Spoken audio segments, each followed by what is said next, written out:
La sunshine. Tu sais, s'il y a bien un truc que la vie elle m'a appris et que je transpose maintenant à la course à pied, c'est que peu importe ce que tu vis ou la condition physique que tu peux avoir, parfois c'est ton corps en fait qui aura besoin de repos, qui va te lâcher un petit peu. Ce sera important de prendre du temps de repos. Donc c'est ton mental qui prendra le relais. Parce que des fois tu pourras pas aussi, tu auras des impératifs et tu prendras pas ce temps de repos nécessaire.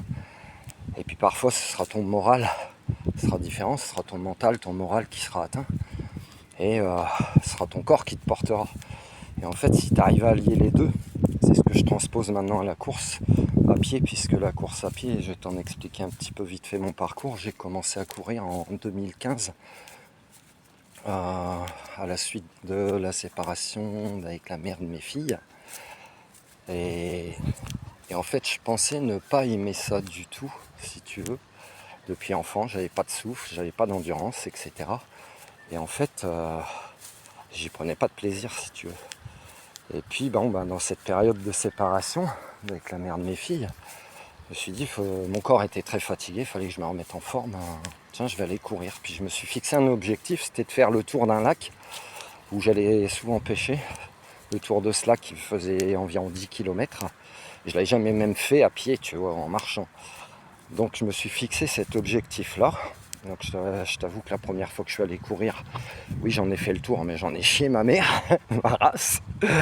Parce que forcément la machine était rouillée, je ne savais pas gérer mon souffle, je ne savais pas gérer mon endurance, etc.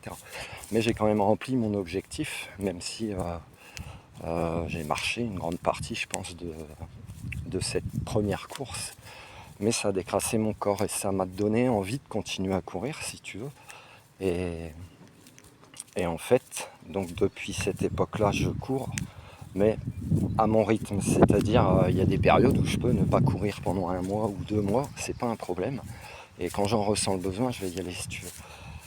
Et maintenant, je suis dans une nouvelle dynamique avec la course à pied où, euh, depuis que je suis arrivé en Tarn-et-Garonne, donc depuis à peu près 6 mois, un peu plus, depuis octobre 2024, on est en mai 2025. Voilà, donc ça fait 7-8 mois, on va dire. Depuis 8 mois, j'ai repris vraiment la course à pied assez régulièrement. Donc au début, plusieurs fois par semaine, puisque ça faisait très longtemps que j'avais pas couru. Mon corps était très fatigué. Donc le temps que ça revienne. Donc au début, j'y allais une fois tous les 2 ou 3 jours. Je faisais 4 km. Et puis ça a continué comme ça. Puis il y a un petit lac à côté, hein, je te montrais souvent dans mes vidéos. Et en fait, je cours le tour du lac qui fait 2,5 km. Donc voilà, je ne me suis pas fixé d'objectif spécialement en termes de kilomètres. Je me suis juste dit, à chaque fois que je vais aller courir, en fait, je vais essayer d'en faire un peu plus. Je parle en distance, hein. Le temps, ça ne m'intéresse pas, parce que chacun court à son propre rythme, et tu t'apercevras, comme dans la vie, qu'il y a des jours avec, il y a des jours sans, y compris dans la course à pied, hein. C'est ce que j'ai compris aussi dans ce parcours-là. Il y a des jours où j'essayais de faire plus et puis j'en faisais moins. C'était même presque frustrant. Et là, c'est ce que j'ai compris, ce que je t'expliquais avec le mental et le corps. Je l'ai compris aujourd'hui en fait, parce que il y a quelques jours,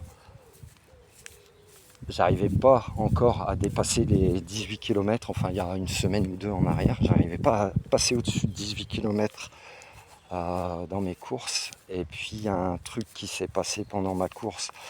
J'ai conscientisé des schémas familiaux, des choses que je portais qui m'empêchaient d'avancer en fait, finalement. Donc ça a boosté un petit peu mon truc, ça m'a libéré de certaines choses. Et puis j'ai pu faire en fait 28 km. Enfin 23, 28, tu vois, c'est palier par palier. Là aujourd'hui je sais pas combien j'en suis, à un petit peu plus, à 29, et puis je me tape la marche pour rentrer, ça refroidit mes muscles. Donc ça fera une trentaine de kilomètres en tout, un peu plus, j'en sais rien. Et tu vois, c'est juste pour te dire que ce soit la course à pied ou que ce soit la vie, en fait, tu peux toujours avoir cette forme de résilience et te permettre d'avancer quand même à ton rythme, peu importe dans quelles conditions, puisque là, regarde, je suis pieds nus. Alors là, je finis la course pieds nus parce que je supportais plus les baskets. Je finis la marche. Finalement, hein, c'est le refroidissement. C'est important de t'échauffer. C'est important de te refroidir aussi tranquillement, quoi. Et puis voilà ce que je voulais te dire. Donc tu peux transposer ce que tu vis au sport, ou ce que tu vis dans le sport, tu peux le transposer à ta vie aussi. Voilà. J'espère que ça te parle en tout cas. Et je te souhaite une excellente journée. Love you.